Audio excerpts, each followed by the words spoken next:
Welcome back to another episode of From the Truck. I know it's been a while. It's been about 3 months, I think, since I've done an episode. But, you know, I had great expectations after the first of the year. I figured this is going to be the year. This will be big. From the Truck makes the comeback in the year and everything will be fine. But I actually recorded an episode. It was fabulous. It was, I think, the best episode ever of From the Truck. I set the bar very high. I'm not sure I'm ever going to be able to meet that. And it was all about not resolutions, but goals. And I mentioned in the episode that one of my goals was to record an episode of From the Truck at least twice a month. Well, didn't happen. And the episode didn't happen because, I don't know, I thought I was pretty technologically savvy, but apparently I'm not. I put it from my phone into Dropbox and then deleted it from my phone before I checked to make sure it was in Dropbox, and apparently it wasn't. And it got deleted. And then I got frustrated and things happened. And life moves on, and here we are 3 months later, and this is the first episode of the new year. So Happy New Year. And welcome back. And lots been going on. Here I've transitioned to another church assignment that I was supposed to start on Sunday, March 15th, but due to the virus, which we're going to get to in a little bit, we're suspending in-person worship for the next couple of weeks. So that's happened. Big news, well, there's a couple of big news. One is, because I don't think I mentioned this in the last episode, is that my wife Nikki and I are expecting a baby due here in just about a month. She will be born, and so we're looking forward to that. We're getting ready. We're obviously very nervous, as you can imagine.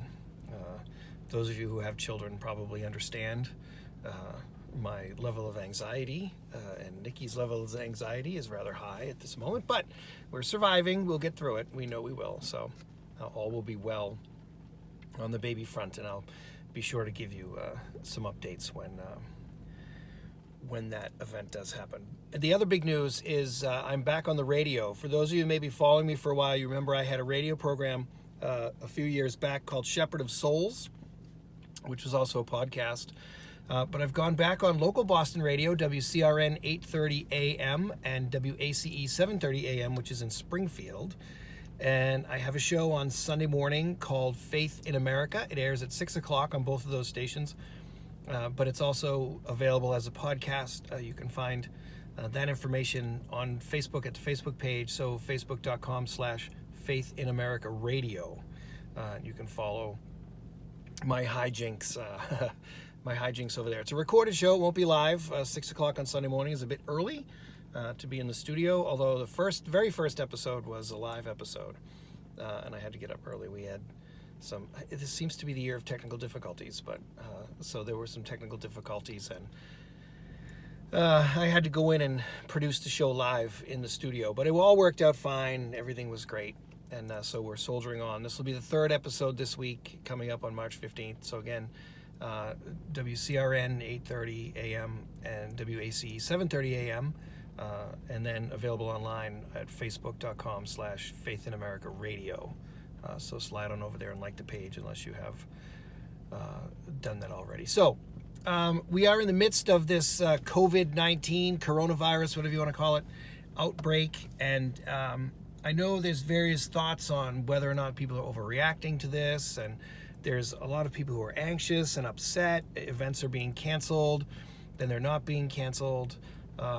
So there's a lot of anxiety going on in the world. And someone had asked me recently, what are some of the spiritual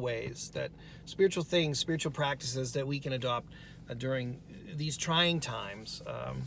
I often find it interesting that we become more spiritual in these times, which is great. I think any time that we can bring spirituality into our lives, that's a great thing. I wish we could do it more often, and maybe this will start the practice. We are in the season of Lent, when we tend to be a little bit more spiritual, perhaps, than we are the rest of the year. But so I was asked recently about some practices. So I came up with a list. come up with a list of 6 things. There could be more, there could be less. Some of these are practical, some are more spiritual. Obviously, if you have a spiritual director or a spiritual guide, you want to speak to them about any of these things. Here's just some things to keep in mind. So, and these are in no particular orders. They're not ranked by importance one over the other. But the first item on my list is turn off the TV. We are inundated with prognostication, and it fuels our anxiety, and it makes it worse. I'm not going to blame the media. I think there's enough blame to go around. I think the blame game needs to stop. That's part of it. Okay, the media has a job to do. They have 24/7 coverage. They have 24 hours of air they have to fill. They're only doing what they do because we watch, right? If we weren't watching, they wouldn't be doing what they're doing. So turn off the TV. Or if you can't turn off the TV, change the channel. Put on something like the Food Network or DIY or the Home Garden Channel. One of those. Watch a home improvement show. I was going to say tune into QVC, but then your buying habit might, increase. And we don't want to do that because that would be a whole different conversation that we need to have. But the idea is limit your consumption of the news. You need to be informed, so watch, but you don't have to watch 24 hours a day. All right, unplug from social media. I think this is a good thing to do. I try to practice this, although it's hard because a lot of my ministry takes place here virtually, online, and so I think it's important in these times to unplug. I think social media is great. I think it's a great tool. I don't think it's evil. I think it's a great tool to stay in contact with people, stay in contact and check in with family and friends and all that sort of thing. But it's not always the best place to go for correct information, right? I think there's almost as many medical professionals on social media as there are theologians. And I say that sarcastically in case you hadn't figured it out. Check your sources. Just because someone you know and trust shares something does not necessarily mean it's accurate. All right. It takes 5 seconds to verify the information and where it's coming from. And if you trust the source, fine. But verify your sources. Take some time to go outside. Today, I don't know if you can see out the window, it's raining here in Massachusetts, so it may not be the best idea. But go outside, go for a walk in the woods, rake your lawn, dig in the dirt, sit by an ocean or a lake, sit in your backyard with an adult beverage or a coffee maybe, and just take it in. Take in the outside, the nature. Let the sun beat on you if it happens to be out. This is a good time to do that. Spring is in the air. It's almost here. The days are getting longer. So it could be a good time for that. Spend time with your family. I know, it's just a suggestion, but spend time with your family. Be around those who mean the most with you and bring you the most joy in your lives. Do things together at home, right? If your kid's school is canceled and they're going to be home, you need to come up with some activities. I know you may be working from home, and so there might need to be some time, when there's some I don't want to say barriers. What's the word I'm looking for? Boundaries. Boundaries is the word. So those things might have to exist, but watch a movie together, play a board game, read together, eat meals together. What a novel idea, right? Talk to each other. Whoa, there's something, right? Talk to each other. And that goes into the next thing, which is talk to your children and reassure them. The experts will tell you that children will pick up on the slightest cues and how we feel, and if we're nervous, then they're going to be nervous. If we're anxious, they'll be anxious. So, and then they get worried. Like I said already, schools perhaps will be closed for the next few weeks or maybe even for the rest of the year. All their other events will be canceled. Sporting events, team activities, scouting things, all of that is probably going to be canceled over the next couple of weeks. And will make them more anxious and nervous. And reassure them and tell them that you love them and that, as much as you can, you will protect them, and we're prepared, and, and everything will be okay. The last item I have here is if you get overwhelmed, reach out to someone. Don't try to take it all on yourself. You're not alone. We're not alone. Reach out to somebody. Email me.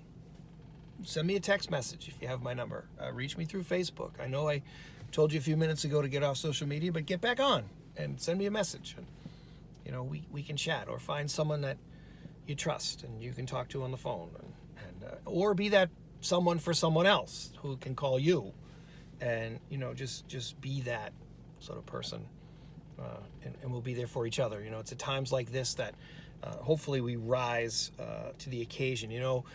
We've done this before, right? We've risen to the occasion. We've faced things head on. We should be prepared. I'm not going to say it's overreacting or it's underreacting, but you have to judge for yourself on how prepared you need to be. The experts are saying we should be prepared for 15 days. Those of us in New England are used to hunkering down for 3 to 5 days if there's a snowstorm or a hurricane. Just do what's best for your family. If your family needs 125 rolls of toilet paper, well, then that's what your family needs, right? So you have to do what's best for your family, and I don't believe it's overreacting. I believe in preparation, and I think we should be prepared for any eventuality. Look after one another. Check in on your neighbors. Make sure they have everything that they need, and if they don't, offer to go to the store for them. Especially if they're elderly and they're in that at-risk population, it might be good just to go to the store and if you have something extra and they need it, offer it to them. Maybe one of your 128 rolls of toilet paper can best be used by your neighbor. But just check in on each other and make sure everybody's okay. So we'll get through this together, and we'll come out the other side, hopefully better people for it. So, all right, I'm going to leave it there. Thanks for tuning in to this episode, and hopefully it won't be 3 months before I see you again, and we'll have another great episode of Ready? From the Truck. Thanks for tuning in.